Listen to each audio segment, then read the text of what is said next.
Bo Nickal is set to fight in the UFC for the first time, but he isn't your average prelim fighter, at least according to himself.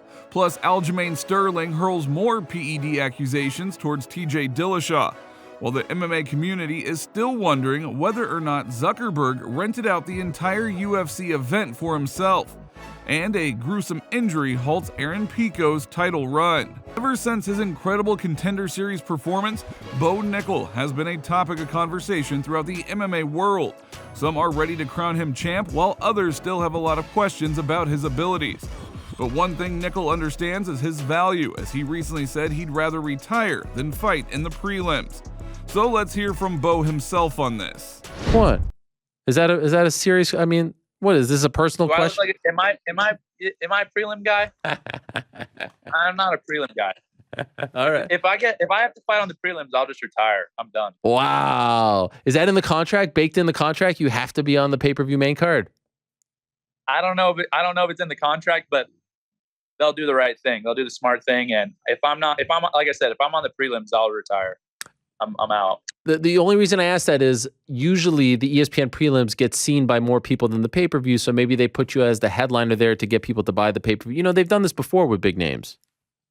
Yeah, I've seen them do it before. I've seen them do like a bigger fight on the prelim and stuff, but You're a main card guy. I don't know. I'm a main card guy. It just doesn't make sense. I mean, it's Dana White Contender Series again, but like I'm main eventing Dana White Contender Series at 2-0. Like every fight I'm in is the main event. So if they're putting me on the main card. Now, of course, part of the buzz surrounding Bo Nickal is the fact that he already has called out Khamzat Chimaev. He has since doubled down on his call out, saying that he would smash Chimaev if they were to fight. I hope he keeps winning. It'll get bigger and bigger, and then we'll do it up, and I'm going to smash him. Just, you know, I'm at this point training hard every day. He's doing his thing with Till, going around, jacking around, and, you know, we'll see what happens when we both get in there in the cage, because it will happen, like I said. How do you think that fight plays out? Like right now, how do you think you win? I think I can win a lot of ways. I mean, he's a 170. Like, you know, he can't. Yeah, he's a 70 that can't make weight. But what's he going to do to me? Like, is he going to take me down? No. Is he going to submit me? No. Does he have a chance to knock me out? I mean, I guess, yeah, there's a chance to knock me out. But reality, more than likely, what happened is I'm going to drag him down to the ground, do exactly what he does to all these strikers, and I'm going to do it to him because I'm a real grappler. I come from real wrestling. And so the exact thing that he's doing to guys like Kevin Holland and Lee, that's what I'm going to do to him. Bo further explained his call out as he tweeted out, "There's levels to this game. Random dude on the internet 2022. Y'all, I realize Khamzat is one of the best fighters right now. That's why I have to fight him. I want to be the best in the world. That means I have to beat the best guys. This is fun for me. I'm born for this." So it seems like the budding rivalry will only grow with time as long as the two continue to win. And who knows, maybe down the line we'll see an epic showdown as the two either compete for a title or for a #1 contender match. But speaking of rivalries, an old one sparked up once again. Later this month, the incredibly stacked UFC 280 will be going down, where Aljamain Sterling will be defending his bantamweight title against Tj Dillishaw. Dillishaw was famously the 135-pound champ before he was popped for performance-enhancing drugs and was stripped of the title and suspended for 2 years. Since then, TJ made a successful comeback and has put himself in line for another title win. But Sterling believes that TJ's cheating ways aren't a thing of the past and that he is still using steroids. So let's hear from the champ. I like to raise the stakes a bit. You know, I don't really like to bet money, but I'm kind of betting my paycheck. And I have thought about it. And at the end of the day, I can't control that. That's something I can neither dictate, control, predict. If I had to make a prediction, I would say there's definitely no doubt in my mind that guy is fighting some type of doctor or little microdosing or whatever, however that shit works. I guarantee you he's finding some type of way to get an edge once again, as he's done his entire UFC career. So, I mean, I already make peace with it. So at the end of the day, it is what it is. Like I made the acknowledgement that I'm going to step into there with this guy, knowing that there's a high chance of this happening, and it is what it is, man. I feel like this is not going to be the first guy I fought that's been on some subs, some extra subs. So I think my hard work and skill set is enough to get the job done before, and I think he can get the job done again. Now, this isn't the first time that Sterling has touched on this subject. In the past, he has also talked about how he believes TJ is still doping, and it might explain how he was able to take all that punishment from Corey Sandhagen.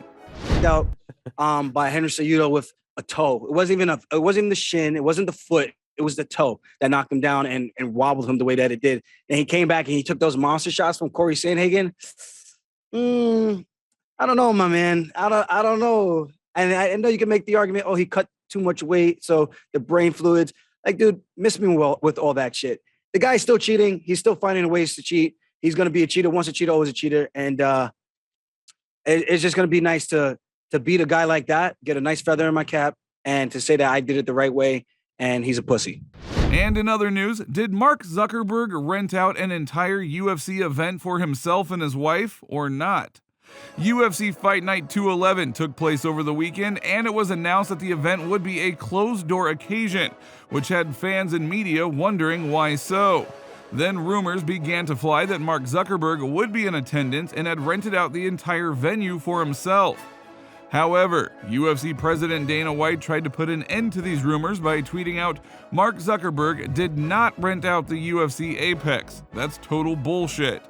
But when the event started, Zuckerberg was there front and center with his wife, and the UFC event posted this picture with Zuckerberg and the boss. However, not all fighters were pleased at seeing Zuckerberg in the crowd. Al Iaquinta believes Zuckerberg took away one of the best parts of a live fight, as he tweeted out, "The best part about the UFC events live is the crowd going nutso, like stay home bro, WTF." While former UFC fighter Nate Quarry was displeased with the whole event, as he said in a tweet, "Yes, who of us hasn't bought out an entire arena to watch athletes bludgeon themselves while we can't be bothered to be among the unwashed masses? I'd say for most of us, the lap of luxury involves buying brown mustard."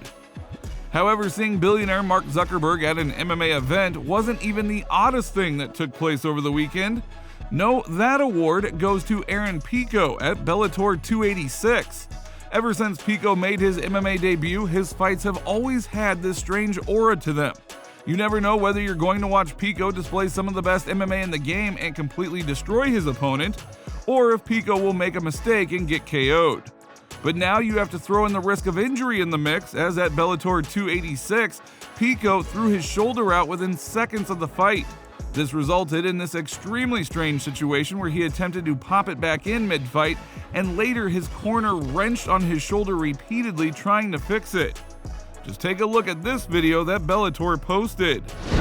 Oh, he's trying to pop his shoulder back in. You're absolutely right, John. Did you hear him saying, "Pop it back in, pop it back in"? Yep. Oh, you just saw Brandon Gibson try to pop that thing in. One of his trainers at Jackson Wink, six-gun Brandon Gibson, trying to keep his fighter in the fight. This is incredible, John. And look at him. Brandon Gibson may be a miracle worker. So of course, Pico was not allowed to continue after the first round despite his plea to the ref.